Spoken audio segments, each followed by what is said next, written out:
Run, do not walk.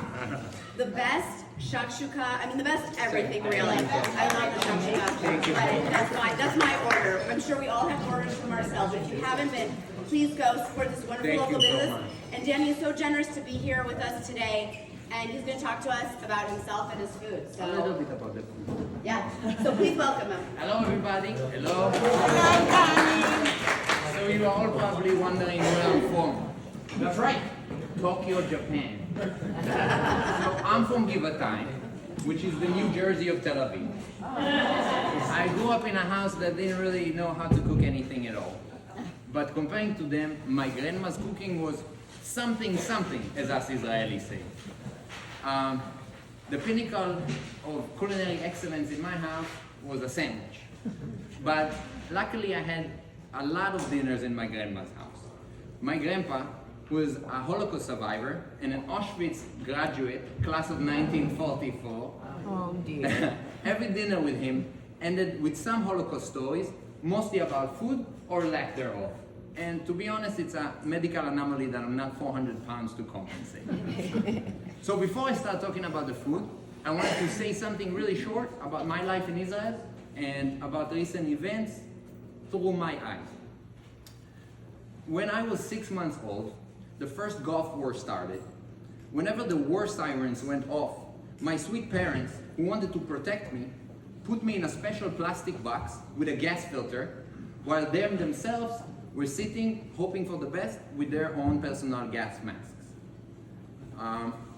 Throughout my childhood, I always knew that I could cease to exist because of a bomb on a bus, in a cafe, or in a crowded line to the cinema. I joined the IDF at 18, and by the way, I was the only one in the history of the world that army food for them was an upgrade. I fought in Gaza, I lost friends, and made others lose theirs. I grew up in the conflict, and I am a product of it. I know most people are good people. I have no hate in my heart, just appreciation for life and the mundane day-to-day existence. I think we should try to embrace and enjoy the obvious, because life can get so much worse. We all won the lottery of life, and we should try to take advantage and enjoy. So, my best way of showing love is through food. That's why today I brought you guys some foods that are staple in the Israeli culture and everyday life. First, the star, hummus. Hummus is usually a backup singer for other foods and goes well with most Israeli dishes, but often is eaten as a main ingredient with some accoutrements like pita, onions, pickles. What is it? For a lack of a better word, mushed up chickpeas with garlic, tahina, olive oil, and spices. Chickpeas grow all over, from India to the Middle East and in Africa.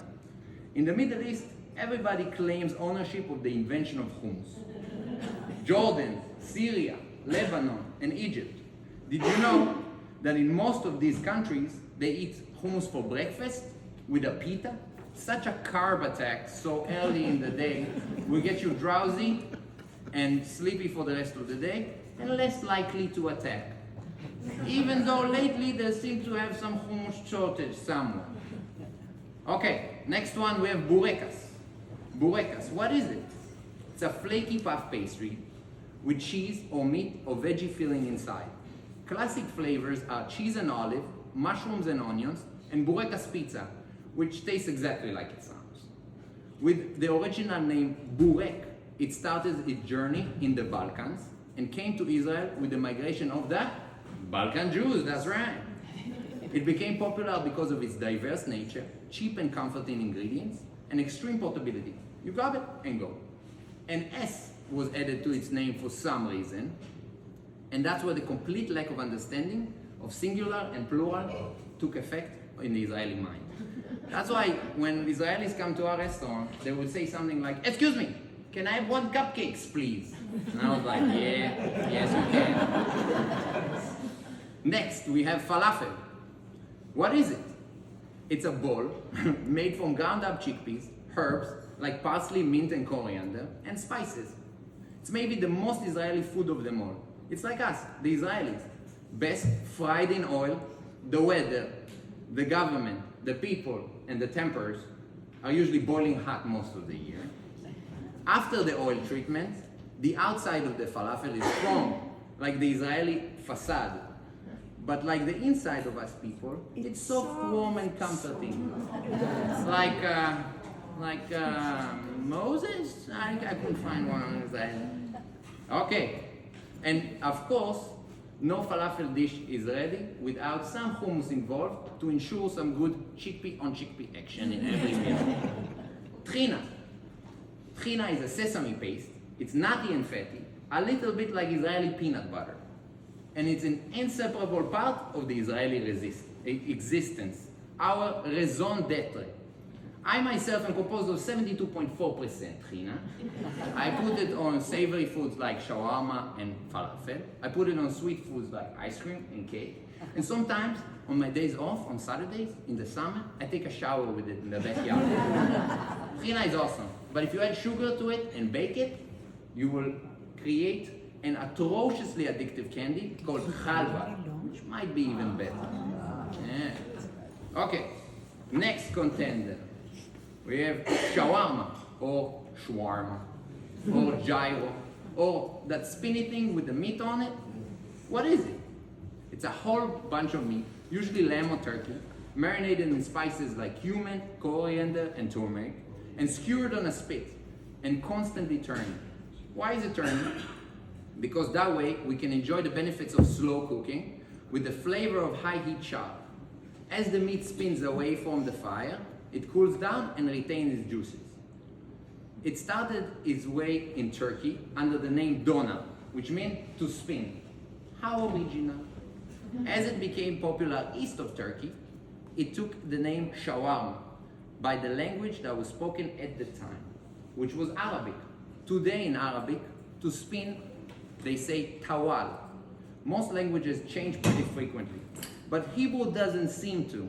Apparently, it should be easy to learn and speak a 5,000-year-old language. Not so much. Next, we have za'atar. Za'atar is one of the most ancient and traditional spice blends. It was used as both a garnish and a healing concoction for thousands of years. What is it? 3 ingredients. Sesame, native to Africa and Asia. Sumac, which is a tiny red fruit of a small tree native to the Middle East.